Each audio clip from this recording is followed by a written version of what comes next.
World view television की तरफ से सबसे पहले मैं आपका स्वागत करती हूँ और आपने जो थोड़ा सा वक्त निकालकर हमें इंटरव्यू देने के लिए हामी भरी है उसका मैं तहे दिल से आपका शुक्रिया अदा करना चाहती हूँ।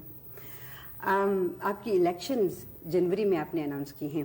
मैंने बिल्कुल नहीं अनाउंस उसकी इलेक्शन जनवरी में होनी चाहिए कहते हैं आने वाले जनवरी में, लेकिन इलेक्शंस तो किसी भी वक्त हो सकते हैं। हो सकते हैं। हाँ, खाली एक लिमिट है उसके बाद जिसके पहले करना हो। क्या इसका मतलब ये भी हो सकता है कि आप मिड टर्म इलेक्शंस मई में करवा लें?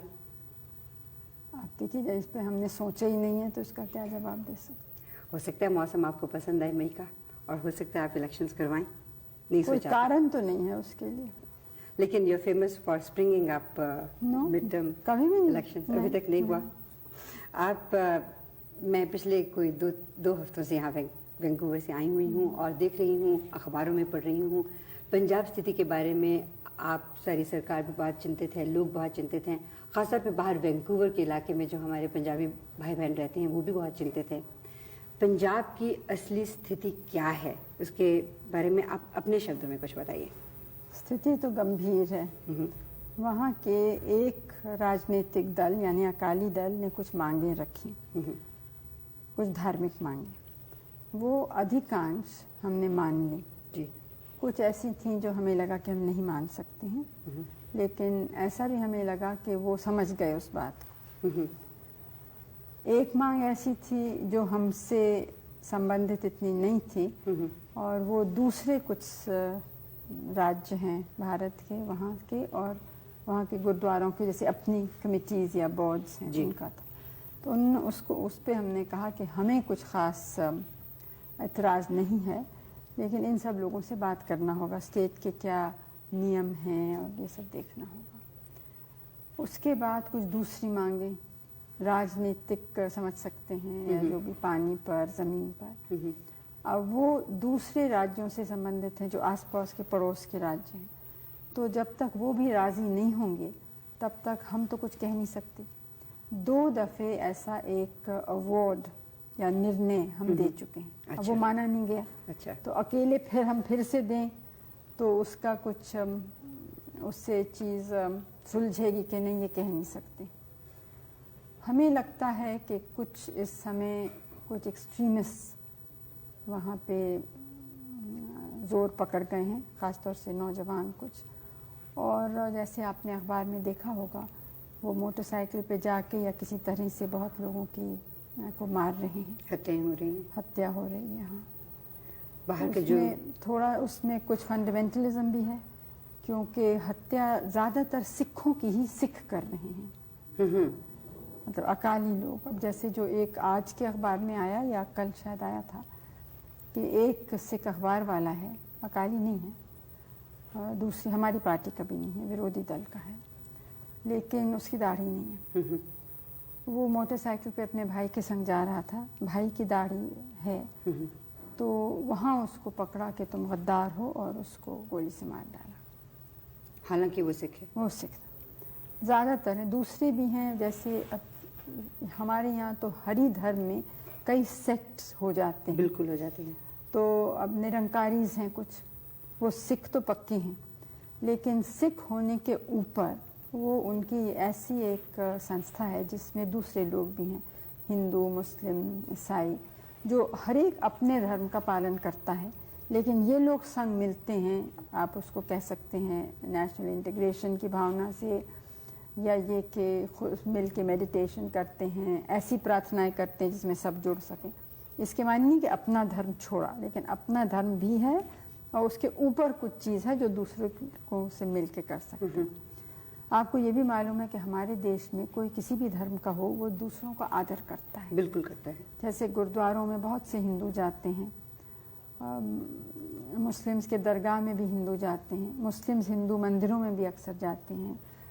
तो इस काफ़ी इन चीज़ों में यहाँ पे एक उदारता सी है। और इस उदारता को देखते हुए हैरानी होती है कि क्यों इस तरह के हो रहे हैं। अब जहाँ इतना बड़ा देश है, इतनी बड़ी जनसंख्या है, वहाँ ये प्रश्न कभी कभी उठते हैं। हमारी तो यही आशा है कि जो ठीक सोचने वाले हैं और राष्ट्र हित सोचने वाले हैं वो इसके ऊपर उठेंगे और किसी तरह से हम इसको सुलझा सकेंगे। बाहर रहने वाले जो भारतीय हैं, क्या आपके विचार में इसमें कुछ मदद कर सकते हैं? क्योंकि वो बहुत ज़्यादा एंक्शस हो जाते हैं, बहुत ज़्यादा अपसेट हो जाते हैं जब इस तरह की वो खबरें पढ़ते हैं, सुनते हैं, देखते हैं। उनका क्या योगदान हो सकता है? योगदान तो ये है कि तो अफवाहें नहीं मानी, क्योंकि वैंकूवर के बारे में मुझे नहीं मालूम, लेकिन लंदन से कुछ आए थे लोग, उनका इतनी गलत बातें फैलाई जा रही थी पंजाब के बारे में जी। और कि वो बहुत ही परेशान थे, लेकिन उन्होंने जब असलियत बताई और ये भी कहा कि आप में से आप अपने तरफ से किसी को भेज के देखिए, तो आए भी वो लोग कुछ, तो यहाँ उन्हें इत्मीनान हुआ और यहाँ से गए। क्योंकि ये बिल्कुल सच नहीं है कि सिखों के ख़िलाफ़ या अकालियों के भी ख़िलाफ़ कोई भी नाइंसाफ़ी है। जाहिर है, बल्कि उसका उल्टा ही कह सकते हैं, क्योंकि वो औरों से कुछ ज़्यादा ही आगे बढ़े हैं अपने हिम्मत और योग्यता और क्षमता से, और ख़ास तौर से इसलिए कि वो मेहनत करने वाले लोग हैं। और आपने देखा है कि हमारे यहाँ ऊंचे ओहदे, छोटे ओहदे, हर जगह आप पाएंगे उन लोगों को, हर गांव में पाएंगे, हर प्रांत में पाएंगे। तो इसे ये बात कहनी बिल्कुल गलत है, लेकिन कुछ जो उनकी मांगे हैं, वो हमारा कहना ये है कि कोई भी मांग हो उस पर बातचीत हो, लेकिन मार काट या संविधान का अपमान करना या कोई ऐसी बात करना कि राष्ट्र के विरोध में होती है, वो ठीक नहीं है। लेकिन अगर इस तरह से बातचीत लंबी होती चली गई तो ये मारकाट तो होती जाएगी। जिन लोगों को मारा जा रहा है वो तो बिल्कुल इनोसेंट है ना, वो बिल्कुल निर्दोष हैं, लेकिन बात लंबी क्या होगी, हम तो कुछ हद तक ही कर सकते हैं। ठीक है। तो इसलिए सबको सोचना है कि कितना हो सकता है, कितना नहीं। दूसरे लोग मुझसे नाराज़ हैं कि इतना क्यों मान लिया। हरियाणा में भी कुछ हुआ ना, तो उसका एक रिएक्शन हुआ ना, जो पंजाब में पहले हुआ था, उसका रिएक्शन अब उसको बड़ी मुश्किल से थामा है। तो इसे ये भी देखना है कि एक मांग मांगने से अगर और स्थिति बिगड़ती है तो किसी का लाभ नहीं होता है।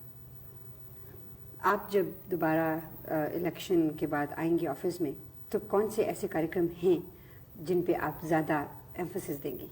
अब देखिए, पहले तो जो चुनाव का क्या नतीजा होगा ये कोई पहले से कह नहीं सकता है। मान लीजिए आप आ जाती हैं। दूसरी बात यह है कि हमारी एक बहुत स्पष्ट और साफ नीति है, और वो नीति है कि अपने देश को हम मजबूत बनाएं। इसलिए नहीं कि किसी और को धमकी दें या किसी पर हम हावी होना चाहते हैं, दबाव डालना चाहते हैं, लेकिन इसलिए कि यहाँ की इतनी बड़ी समस्याएं हैं कि उनका समाधान करने के लिए हमें अपनी ताकत ही चाहिए। ये बहुत बड़ा देश है और इतने बड़ी जनसंख्या को कोई बाहर का मदद नहीं कर सकता। कितना भी धनी और बड़ा देश हो, वो हमें नहीं कर, हमें खुद ही अपने पैर पे खड़ा होना है। इसलिए हम ताकत चाहते हैं। अच्छा, अब ताकत कई तरह की, एक तो एक इसके माने सबको एक होना चाहिए, अनेक धर्म, अनेक भाषाएं, अनेक प्रांत, जातियाँ। दूसरे ये कि गरीबी हटानी है, क्योंकि गरीबी एक तो वैसे भी दुख और शर्म की बात है, मानवता का प्रश्न है, लेकिन संग संग एक देश को कमज़ोर करने की चीज़ है। बिल्कुल, क्योंकि जो गरीब हैं वो अपनी ताकत या योग्यता देश के सेवा में नहीं डाल सकते। तो मुख्य काम तो हमारा ये है, देश को मजबूत बनाना और गरीबी दूर करनी। असल में तो मजबूत बनाना है ना, कि जिसमें आज़ादी को हम अपने रख सकें। उसके लिए हमें सांप्रदायिकता भी हटानी है, अंधविश्वास भी हटाना है, गरीबी हटानी है, और गरीबी हटाने के लिए उत्पादन बढ़ाना है। तो और हमारे जो लोग रहते हैं उनको देखना है कि उनकी जो आवश्यक वस्तुएं हैं, चाहे खाना, कपड़ा, घर, शिक्षा, स्वास्थ्य का प्रबंध, ये सब चीज़ें मिलें।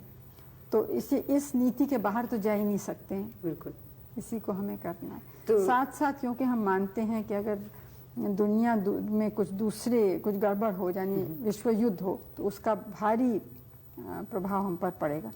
इसलिए हम विश्व शांति, विश्व मैत्री और ख़ास तौर से जो हमारे जैसे विकासशील देश हैं वो मिलके सहयोग करें एक दूसरे से, और हम लोग और दूसरों से भी, मतलब विकसित देश जो हैं उनके संग भी दोस्ती करें। आजकल की दुनिया में कोई लोग अलग नहीं रह सकते, सबको एक दूसरे से कुछ चाहिए और कुछ देने को है।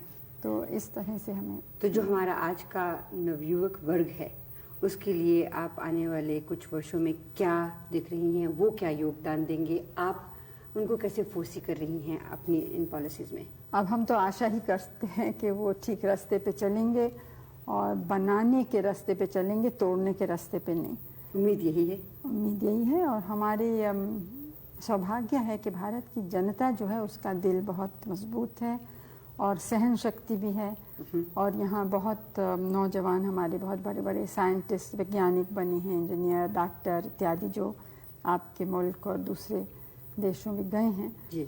तो हम तो चाहते हैं कि वैसे बहुत और हैं यहाँ पे, तो सब लोग मिल के काम करेंगे तो ज़रूर एक नया भारत बन सकेगा।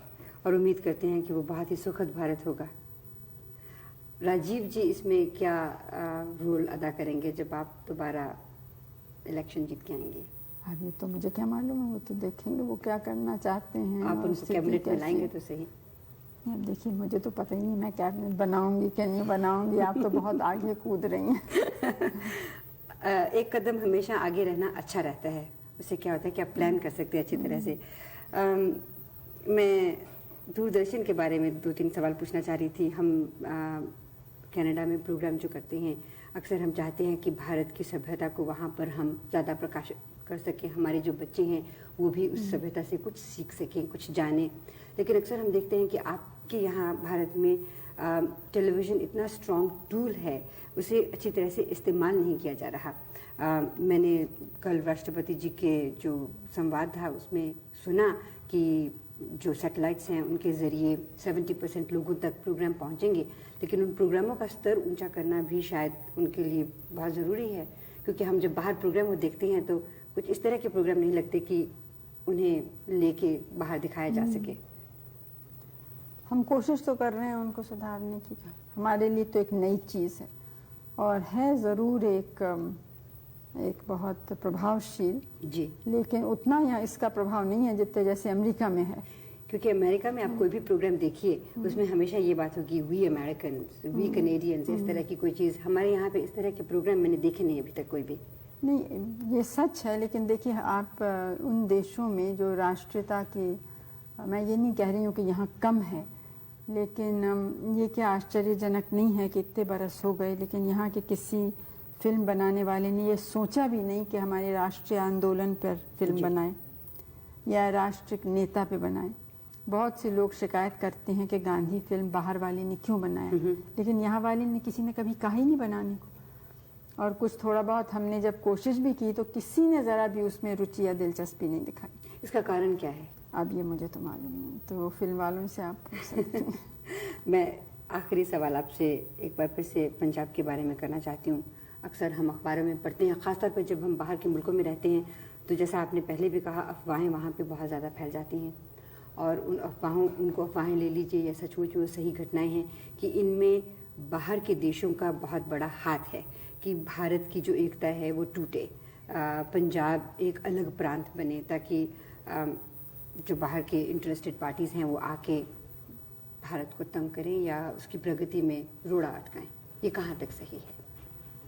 नहीं, प्रगति में तो कोई रोड़ा शायद नहीं डालना चाहता है, लेकिन ये सच है कि कुछ ऐसे तबके बाहर हैं जो चाहते हैं कि भारत की जो स्वतंत्र नीति है ना उतनी स्वतंत्र न रहे। जो वो लोग चाहते हैं वैसा हम करें, उस रास्ते पे चलें। तो ऐसे लोग तो हमेशा कुछ दखल देते ही रहते हैं। अब पंजाब में कहाँ तक दखल है ये कहना मुश्किल है, लेकिन ये आपने भी देखा होगा कि ऐसे जो कुछ ऐसा मूवमेंट एक चला है, आंदोलन, उसके ज़्यादातर दफ्तर और ये सब चीज़ें सब बाहर हैं, बाहर के देशों में। शायद कनाडा में भी है, कुछ यूरोप के 2-3 देशों में है। प्रधानमंत्री जी, मैं आपका तहे दिल से शुक्रिया अदा करती हूँ कि आपने अपने बहुत ही बिजी वक्त में से हमारे कुछ चुपते हुए सवालों का भी जवाब दिया। वैंकूवर की सभी जनता की तरफ से, वर्ल्ड व्यू टेलीविज़न की तरफ से बहुत बहुत शुक्रिया। और मैं कामना करती हूँ कि ये जो आने वाला वर्ष है और बहुत से आने वाले वर्ष भारत के लिए बहुत सुखद वर्ष हों। और आपको मुबारकबाद भी देना चाहती हूँ क्योंकि आपको नोबेल प्राइज़ के लिए नॉमिनेट किया गया है। मेरे तरफ से वैंकूवर के रहने वाले हमारे सब मित्रों को मेरी शुभकामनाएं। शुक्रिया।